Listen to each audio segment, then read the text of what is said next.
But if they have asked them to do something which is forbidden, something forbidden by God, something displeasing to God, then they should disobey them, as long as they are capable, they're able to do so without bringing on themselves, physical abuse and punishment.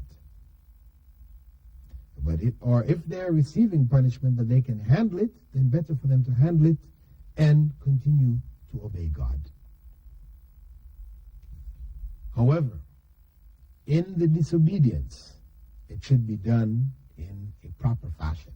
It shouldn't be disobedience where one screams or curses parents or this type of way. No, we do it in a kind and a gentle way. We explain to them, listen, mother or father, this is forbidden in Islam. God has forbidden it. The Prophet has forbidden it. So I cannot do it. Or I should do this because this has been commanded by God. Please don't stop me from doing this. Ask them. Be gentle with them. And then, of course, one has to be patient, because when one seeks to follow the righteous path, there are going to be difficulties. Family, our own family may not come to our aid. Look in the case of Prophet Abraham. When he came to realize the truth, and he rejected the idols of his parents, his own parents, they rejected him. They supported the tribe in trying to kill him in defense of their idols. So the truth is the truth.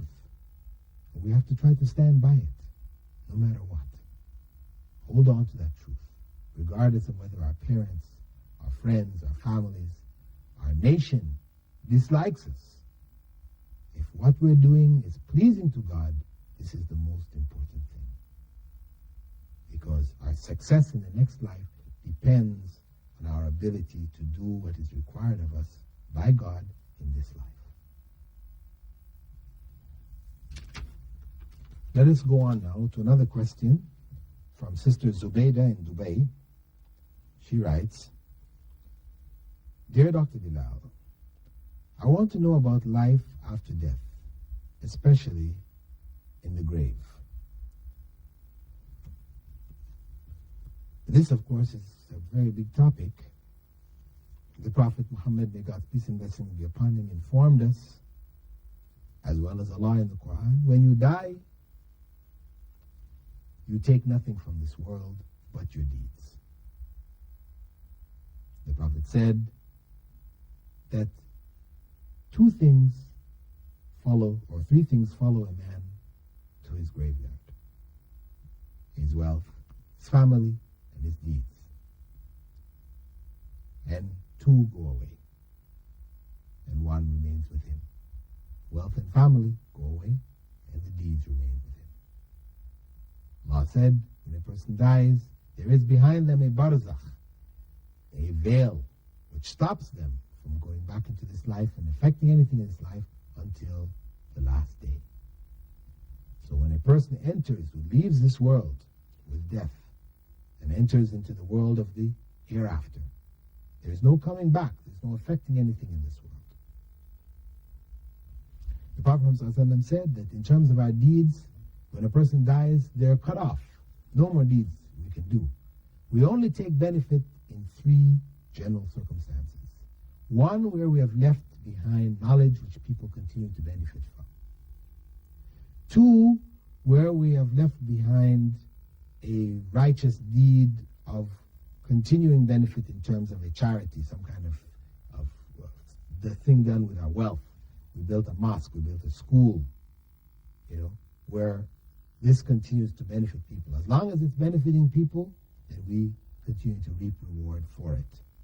And the third category is a righteous child who prays for us. After our death, the righteous child is a product of our deeds. We raise that child properly. We die, the child prays for us. God, forgive my father, my mother, so and so.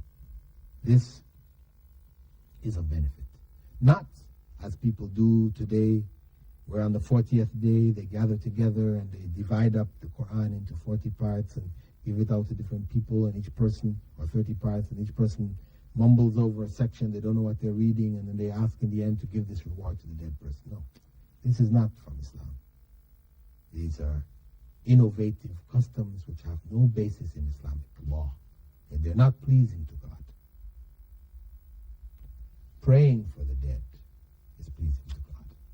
So now, a person dies. When they die, the soul is taken from the body.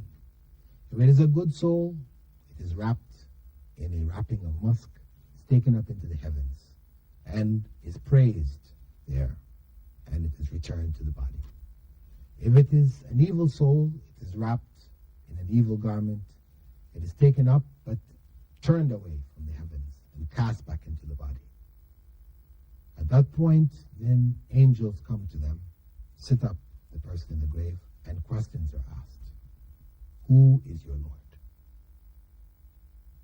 What was your religion? Who was that person sent to you, the prophet who was sent to you? The believers will be able to answer. As Allah said in the Quran, that He will give the believers a firm word in both this life and in the next life. This is in reference to the time of the questioning in the grave. When they're questioned, who is your Lord? They will answer, Allah.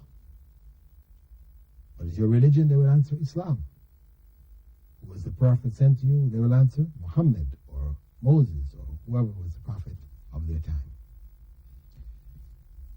The disbelievers will know the answer, but they cannot answer it. They will say,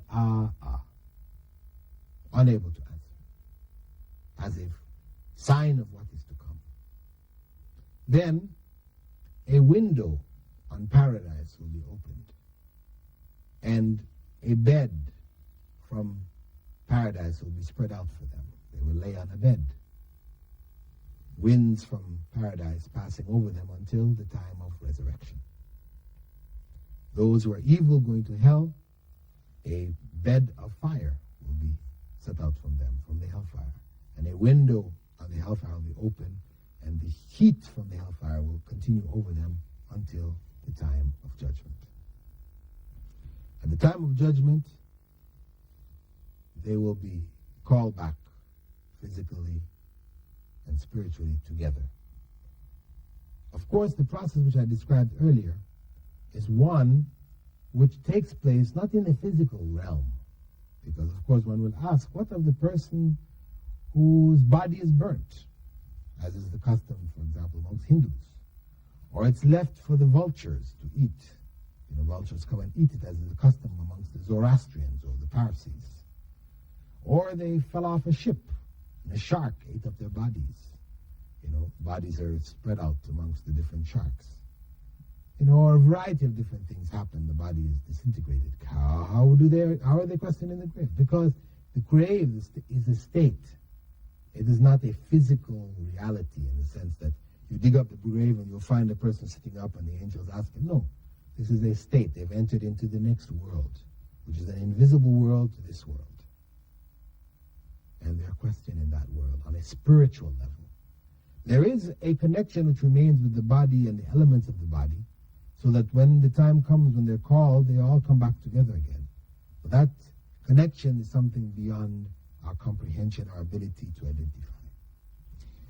And with that, dear viewers, we'd like to close this program thanking you for being with us, hoping that you will share your questions with us at P.O. Box 111 in Sharjah TV, or by calling to me at the Islamic Information Center in Dubai, 358-190.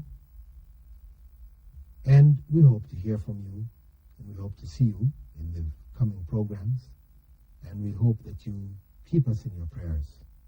With that, dear viewers, we bid you all farewell. Wassalamu alaikum wa rahmatullahi wa barakatuh.